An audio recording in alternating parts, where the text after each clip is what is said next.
என்ன டிடி ஆ ஏதோ ஜாலியா பாத்துட்டு இருக்க போல இருக்கே. ஆமா, பேசுறதுக்கு கண்டென்ட் வேணுமே, மக்களுக்கு ஒரு சில விஷயங்களை புரிய வைக்கணுமே, எப்படி இதை எடுத்து சொல்லலாம் அப்படின்னு நினைச்சா நம்ம உடன்பிறப்புகள் நீங்க ஏன் கஷ்டப்படுறீங்க, நாங்களே கண்டென்ட் தரோம்னு சொல்லியிருக்காங்க. அதைத்தான் ஜாலியா பாத்துக்கிட்டு இருக்கேன். அப்படி என்ன கண்டென்ட் கொடுத்திருக்காங்க? அட ஒன்னும் இல்ல, நம்மளுடைய துணை முதலமைச்சர் இருக்காரு இல்லையா, அவர் சமீபத்துல ஒரு விஷயம் சொல்லியிருக்காரு. அதை கொஞ்சம் நீயே பாரேன். சமீபத்தில் தொலைக்காட்சியில நீங்க பாத்திருப்பீங்க, ஒவ்வொருத்தரும் ஒரு கலர் பஸ் எடுத்துக்கிட்டு போயிட்டு இருக்காங்க. ஒருத்தர் பச்சை கலர் பஸ், ஒருத்தர் மஞ்சள் கலர் பஸ். ஆனா நான் சொல்றேன், கடைசியா எல்லாத்தையும் ஓவர்டேக் பண்ணி ஜெயிக்க போகுது பிங்க் பஸ் தான். இப்போ இதுல இந்த பச்சை கலர் மஞ்சள் கலர் யாரை குறிப்பிடுறாருன்னு தெரியுதா? நல்லாவே தெரியுமே. பச்சை கலர் வந்து அதிமுக, மஞ்சள் கலர் வந்து தாவேகா. இவங்க ரெண்டு பேரும் தானே குறிப்பிட்டாங்க. அவங்கதான் பிரச்சாரத்துக்கு அந்த கலர் பேருந்துகளை யூஸ் பண்ணிக்கிட்டு இருக்காங்க. அதுக்கப்புறம் இத கேளு, பிங்க் பஸ் தான் மகளிர் நீங்க யூஸ் பண்ண போற முதலமைச்சருடைய அந்த பஸ் தான் மத்த எல்லா பஸ்ஸையும் ஓரம் கட்டிட்டு அதுதான் ஜெயிக்க போகுது. எதுக்காக இவர் பிங்க் பஸ்ன்னு சொல்றாருன்னா, பெண்கள் ஓட்டு எல்லாமே திமுகவுக்கு தான் விழுமா. பெண்கள் ஓட்டை வச்சு மெஜாரிட்டியில திமுக ஜெயிப்பாங்களாம். அதை குறிப்பிடுற விதமா தான் பிங்க் பஸ்ன்னு சொல்லியிருக்காரு. இந்த கலகலப்பு படத்துல ஒரு காமெடி வரும்ல, ஞாபகம் இருக்கா?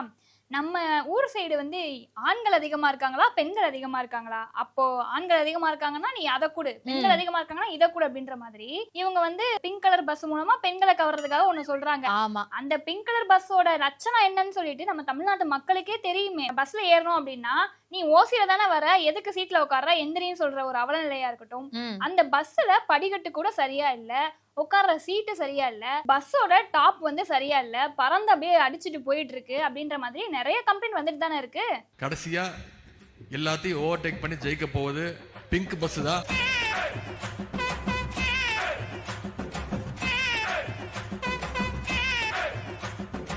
இந்த மாதிரி லட்சணத்துல இருக்கும் போதே இவங்க இவ்ளோ கான்பிடண்டா சொல்றாங்கன்னா எந்த தைரியத்துல இவங்க எல்லாம் பேசுறாங்க? சரி, அத கூட விட, திமுக சார்புல இந்த முப்பெரும் விழா நடந்துச்சு இல்லையா, அத பத்தி தான் இப்ப உடன்பிறப்புகள் எல்லாம் பயங்கரமா பேசிக்கிட்டு இருக்காங்க.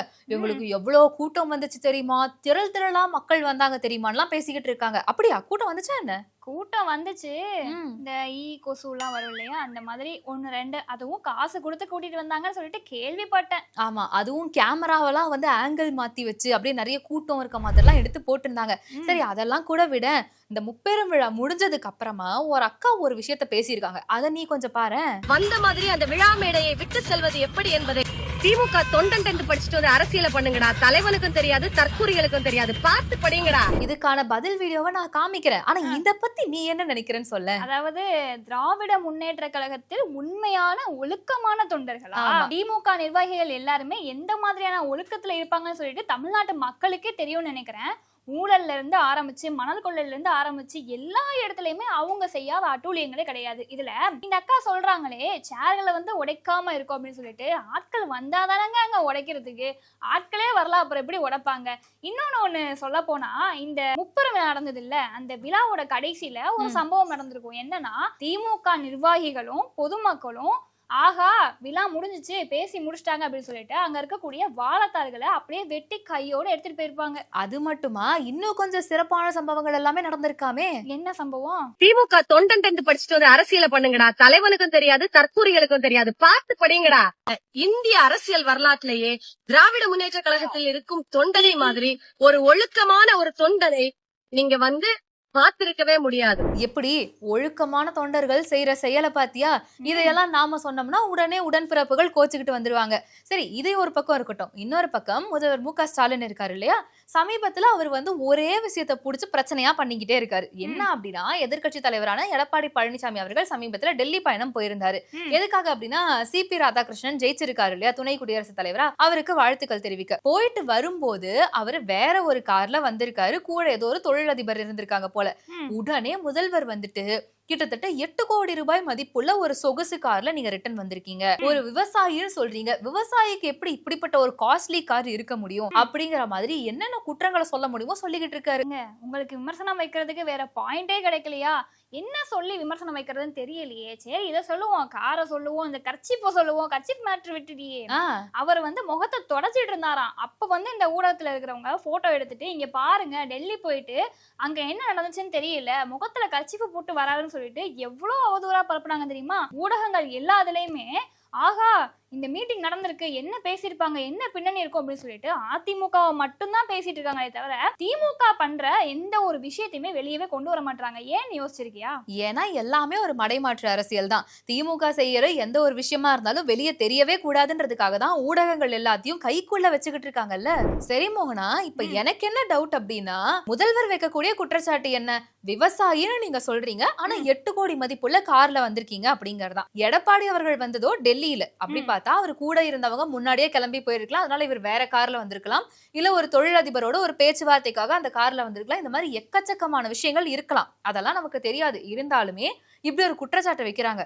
முக்கியமா இவங்க சொல்லக்கூடியது என்ன? 8 கோடி மதிப்புள்ள சொகுசு கார் ஒரு விவசாயிக்கு எப்படி அப்படிங்கிறது தான். சோ இந்த மாதிரி ஒரு இதை டிஎம்கே சொல்றாங்கன்றப்போ நீ என்ன நினைக்கிற? நான் என்ன நினைக்கிறேன் அப்படின்னா, திமுக மறைமுகமா ஒரு விவசாயி எடப்பாடி பழனிசாமி அவர்கள் விவசாயி அப்படின்றத அவங்களே ஒத்துக்கிட்டாங்க ஒரு பக்கம். இன்னொன்னு 8 கோடி ரூபாய் அப்படின்னு சொல்லி சொல்றாங்க இல்லையா, நமக்கே நல்லா தெரியும், தமிழ்நாட்டு மக்களுக்கும் நல்லாவே தெரியும், திமுகல இருக்கக்கூடிய ஒரு நிர்வாகிகளும் சரி, ஒரு அமைச்சர்களும் சரி, எந்த அளவுக்கு சொத்துக்களை குமிச்சு வச்சிருக்காங்க. ஒரு அமைச்சர்கள் வீட்லயும் இடி ரைடு எந்த அளவுக்கு பொழந்துச்சு அப்படின்றது எல்லாருக்குமே வெட்ட வெளிச்சமா தெரிஞ்சு போச்சு. இதுலயும் குறிப்பா சொல்லணும் அப்படின்னா, முதல்வர் ஸ்டாலின் அவர்களுக்கு சொத்து அந்த அளவுக்கு கிடையாது, சொந்தமா கார் கிடையாது அப்படின்னு சொல்லிட்டு அஃபிடவிட்ல வந்து குறிப்பிட்டிருந்தாங்க. அதாவது முதல்வருக்கு சொந்தமா கார் கிடையாதா? நல்லா இருக்கே கேட்க.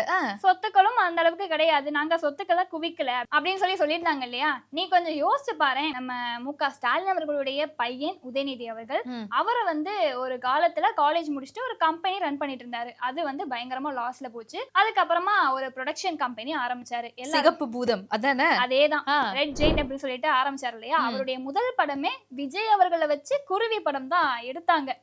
அதாவது அப்போ புதுசாதான் கம்பெனி ஸ்டார்ட் பண்றாரு. அந்த காலகட்டத்துல விஜய் அவர்கள் எடுத்துக்கிட்டோம்னா ஒரு கமர்ஷியல் ஹீரோ தான். அப்படி பார்த்தா ஒரு பெரிய பட்ஜெட் ஹீரோன்னு வச்சுக்கலாமா? கண்டிப்பா வச்சுக்கலாம். இப்போ பெரிய பட்ஜெட் ஹீரோ அப்படின்னாலே கண்டிப்பா வந்து அது 20 கோடி 30 கோடிக்கு குறையாம இருக்காது. அப்போ அந்த பணம் எங்க இருந்து வந்துச்சு? நீ இத சொல்றப்பதான் எனக்கு ஒரு விஷயம் ஞாபகம் வருது. இப்ப சமீபத்துல இட்லி கடை அப்படின்ற ஒரு படம் ரிலீஸ் ஆக போகுது. ஆக்டர் தனுஷ், ஆக்ட்ரஸ் நித்யா மேனன், இந்த மாதிரி நிறைய பேர் நடிச்சிருக்காங்க. இந்த படத்தை வந்து டான் பிக்சர்ஸும் வண்டர் பார் பிலிம்ஸும் சேர்ந்து ப்ரொடக்ஷன் பண்றாங்க. இப்போ இதுல ஹைலைட்டான விஷயம் என்ன அப்படின்னா, முதல்வர் மு.க. ஸ்டாலின் அவர்களுடைய பேரன் இன்பநிதி ஸ்டாலின் இருக்காரு இல்லையா, அவர் தான் இந்த படத்துக்கான டிஸ்ட்ரிபியூஷனை எடுத்துட்டு இருக்காரு. அதாவது ரெட் ஜெயிண்ட் மூவிஸை இவர் தான் இனிமே தலைமை தாங்க போறாரு அப்படின்ற மாதிரி தகவல் வந்திருக்கு. இந்த படத்தினுடைய ப்ரொடக்ஷன் காஸ்ட் மட்டும் பார்த்தோம்னா கிட்டத்தட்ட 100 கோடி மதிப்புள்ள படத்துக்கு டிஸ்ட்ரிபியூஷனை இன்பநிதி எடுத்திருக்காங்க அப்படின்னா இந்த காசு அவருக்கு எங்க இருந்து வந்திருக்கும்? அப்புறம் நீ என்ன சொன்ன, முதல்வர் பேர்ல காரே இல்லையா? ஆமா, முதல்வர் பேர்ல கார் இல்லதான், ஆனா முதல்வர் பயன்படுத்திக்கிட்டு இருக்காரு ரேஞ்ச் ரோவர் கார், அது வந்து இன்பநிதி பேர்ல தான் இருக்குன்னு கேள்விப்பட்டேன். அதுவும் உண்மைதான். தான் பேர்ல வச்சிருந்தா எங்க நம்ம வீட்டுக்கு ஈடு ரைடு வந்துருமோ அப்படின்னு சொல்லிட்டு பயந்துட்டான் பையன் பேர்லயும் பேரன் பேர்லயும் காரை வச்சுட்டு சுத்துறாரு. சரி, இது இருக்கட்டும். இப்போ இன்னொரு ஹேஷ்டாக் பயங்கரமா ட்ரெண்ட் ஆகிட்டு இருக்கு.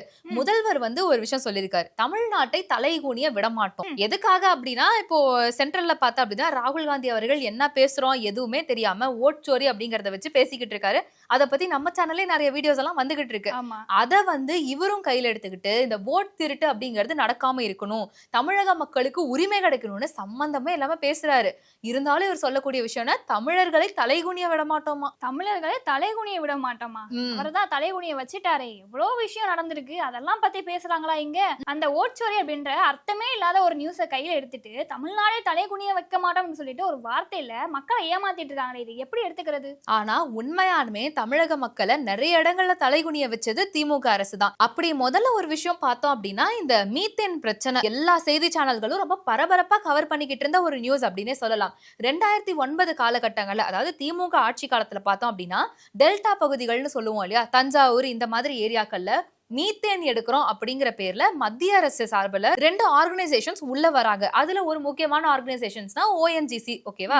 இவங்க என்ன பண்றாங்கன்னா, அங்க இருக்க மக்கள் கிட்ட எந்தவித முன்னறிவிப்புமே இல்லாம திடீர்னு ஒரு இடத்துல ஒரு 1000 பேர் குவிஞ்சு நாங்க இந்த இடத்த வந்து சோதிச்சு பார்க்க போறோம், இங்க மீத்தேன் எடுக்க முடியுமான்னு பார்க்க போறோம்னு 100 குழிகள் கிட்ட வெட்டுறாங்க. அதுக்கப்புறமா ஒரு 44 கிணறுகள்ல இருந்து மீத்தேன் எடுக்கிறதுக்கான ப்ராசஸை ஸ்டார்ட் பண்றாங்க. ஆனா மொத்தமா டெல்டா பகுதிகளில் இருக்கக்கூடியது என்ன, விவசாய நிலங்கள். நீங்க இப்படி பண்ணீங்கன்னா ஒரு காலகட்டத்துக்கு மேல எங்களுக்கு குடிநீரே இல்லாம போயிடும்னு விவசாயிகள் எல்லாரும் போராட்டத்துல இறங்குறாங்க.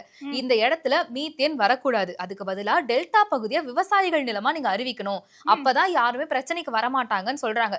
இந்த போராட்டம் எவ்வளவோ தூரம் வெடிச்சாலுமே இந்த ஒப்பந்தத்துக்கு திமுக அரசு தான் கையெழுத்து போட்டுச்சு. அப்போ மத்திய அரசுல இருந்தது காங்கிரஸ் தான். காங்கிரஸும் திமுகவும் கூட்டணி நமக்கு தெரியாதது ஒண்ணும் கிடையாது. சோ காங்கிரஸோட சேர்ந்துகிட்டு இந்த கையெழுத்தையும் போட்டு இந்த நிறுவனங்களை நம்ம டெல்டா பகுதிக்குள்ள விட்டு நீங்க என்னமோ பண்ணிக்கோங்கன்னு சொல்லி அந்த பக்கம் சிரிச்சுட்டு மக்கள் கேட்டப்போ என்ன சொன்னாங்க, தெரியாம கையெழுத்து போட்டுட்டேன்ப்பா அப்படின்னு எல்லாம் சொல்லி சமாளிச்சாங்க. அதாவது மத்திய அரசு தரப்புல இருந்து ஏதாவது ஒரு விஷயம் மாநில அரசுக்கு வரப்போகுது அப்படின்னா அந்த இன்ஃபர்மேஷன் கொடுக்காம எந்த ஒரு விஷயமுமே மாநிலத்துக்கு வராது. அப்படி இன்ஃபர்மேஷன் கொடுத்துதான் வந்திருக்கும். அப்படி இருக்கும்போது தெரியாம கையெழுத்து போடு அப்படின்னு சொல்லிட்டு சாதாரணமா எப்படி சொல்ல முடியும் அப்படின்னு தெரியல.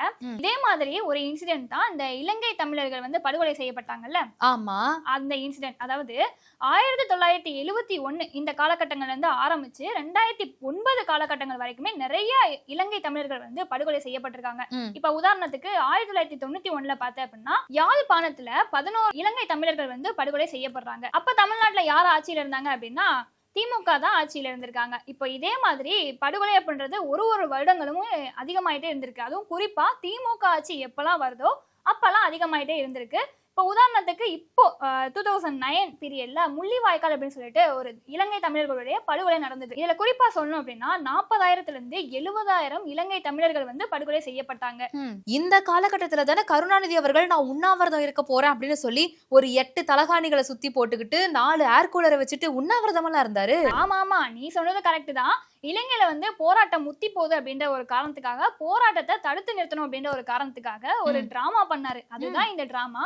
மெரினால போய் உட்காந்துட்டு, அதுவும் காலையில சாப்பிட்டு போயிட்டாரு. மத்தியானம் சாப்பிடறதுக்கு அந்த கொஞ்சம் கேப் இருக்கும் இல்லையா, அந்த நேரத்துல போய் உட்காந்துட்டு நான் உண்ணாவிரதம் இருக்கிறேன், மத்திய அரசை நோக்கி எதிர்கேள்விகள் நான் கேட்பேன், கண்டிப்பா இந்த போராட்டம் நிக்கணும் அப்படின்னு சொல்லிட்டு ஒரு டிராமா கிரியேட் பண்ணாங்க. 2004 இருந்து 2013 இந்த காலகட்டங்கள்ல மத்தியில யார் ஆட்சி செஞ்சாங்க அப்படின்னா காங்கிரஸ் கட்சி தான் ஆட்சி செஞ்சிருக்காங்க. இப்ப கொஞ்சம் யோசிச்சு பாரு, அந்த பீரியட்ல திமுக கட்சி யார் கூட கூட்டணியில இருந்தாங்க அப்படின்னா காங்கிரஸ் கட்சியோட தான் கூட்டணியில இருந்தாங்க. இந்த போராட்டம் நிக்கணும், இந்த போராட்டம் வளரக்கூடாது அப்படின்னு நினைச்சிருந்தாங்க அப்படின்னா அப்பவே மத்திய அரசுக்கு ஒரு அழுத்தம் கொடுத்து இதை நிறுத்திருக்கலாம். ஆனா ஏன் நிறுத்தல அப்படின்ற கேள்விகளும் நிறைய வந்துச்சு. இதற்கு எல்லாத்துக்குமே பின்னாடி ஒரு காரணம் இருக்கு அப்படின்னா அரசியல் ஆதாயத்துக்காக மட்டும்தான் இந்த வேலையை பார்த்திருக்காங்களோ அப்படின்ற சந்தேகமும் வந்துச்சு. ஆமா, இது வந்து பெருமளவுல ஒரு நாடகம் அப்படின்னே பேசப்பட்டுச்சு. ஏன்னா சொல்லாம கொள்ளாம அவர் உண்ணாவிரதத்துல இருந்தாரு, என்ன காரணம்னே தெரியல. உண்ணாவிரதத்துல இருந்துட்டு அவர் இன்னொரு விஷயத்தையும் சொன்னாரு. அதாவது இவர் சடனா இப்படி இருக்காருன்னு தெரிஞ்சதும் கட்சியினர், கனிமொழி அவர்களா இருக்கட்டும், ஸ்டாலின் அவர்களா இருக்கட்டும், எல்லாரும் பதறி போய் மெரினாக்கு வந்திருக்காங்க. அப்போ கருணாநிதி அவர்கள் என்ன சொன்னாருன்னா, அமைச்சர்களோ இல்ல தொண்டர்களோ வேற யாருமே வந்து உண்ணாவிரதம் இருக்க கூடாது, நான் மட்டும் தான் இருப்பேன் அப்படிங்கிற மாதிரி சொல்லி இருக்காரு. அந்த அளவுக்கு ஒரு தியாகியா இவர் வந்து தெரியணும்ன்றதுக்காக காமிச்சிருக்காங்க. இன்னொரு டைலாக்கும் விட்டாரு, என்ன உயிர் போனாலும் போகட்டும், நீங்க வந்து வாழணும், இந்த போராட்டம் நிக்கணும், அதுக்காக நான் எவ்வளவு நாளும் பாடுபடுவேன் அப்படின்ற மாதிரி அவரை வந்து ஒரு எழுத்தாளர்ல அதை நிரூபிக்க வேணாமா அப்படின்ற மாதிரி பக்கம் பக்கமா டைலாக்லாம் விட்டுட்டு இருந்தாரு. கரெக்ட். இதுல இன்னொன்னு, அதாவது தமிழர்களை தலைகுனிய விட மாட்டோம்ல, இன்னொரு முக்கியமான விஷயம்னு வச்சுக்கோயேன், அந்த ரகசியம் உனக்கு தெரிஞ்சதான்னு தெரியல, இல்ல மக்களுக்கு தெரிஞ்சதான்னு தெரியல, நீட் ரகசியம்னு ஒரு விஷயம் சொன்னாங்களே. நீட் ரகசியம் ரகசியமாவா தானே இருக்கு. ஆமா, ஆனா இந்த ரகசியம் சீக்கிரமே வெளிவரும்.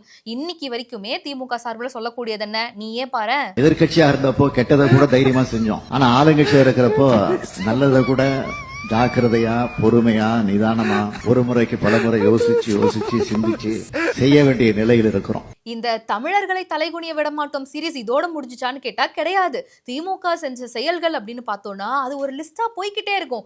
இன்னைக்கு இந்த எபிசோட இதோட முடிச்சுக்குவோம். இன்னும் நிறைய விஷயங்களை நாங்க கண்டென்ட்டா கொண்டு வரோம், வெயிட் பண்ணி செக் பண்ணுங்க. பேசு தமிழா பேசு சேனலுக்கு ஆதரவு தந்து கொண்டு இருக்கக்கூடிய பார்வையாளர்களுக்கு வணக்கம். அரசியல் ஆன்மீகம்னு மட்டும் இல்லாம இப்போ ஹெல்த்லயும் நம்ம வந்தாச்சு. ஹெல்த் சம்பந்தமான பிரச்சனைகளுக்கும், ஹெல்த் டிப்ஸுக்கும், ஹெல்த் கேருக்கும், இல்ல ஹெல்த் பத்தி ஏதாவது தெரிஞ்சுக்கணும் அப்படின்னு நினைச்சீங்கன்னா ஹெல்த் குரு சேனல் கண்டிப்பா உங்களுக்கு யூஸ்ஃபுல்லா இருக்கும். பேசு தமிழா பேசு சேனலுக்கு கொடுக்கக்கூடிய இதே சப்போர்ட்டை ஹெல்த் குரு யூடியூப் சேனலுக்கும் கொடுத்து அந்த சேனலை சப்ஸ்கிரைப் பண்ணி உங்க நண்பர்களுக்கு ஷேர் பண்ணும்படி கேட்டுக்கிறோம். நம்ம ஹெல்த் குரு சேனலோட லிங்கை டிஸ்கிரிப்ஷன்ல தரோம், மறக்காம செக் பண்ணி பாருங்க.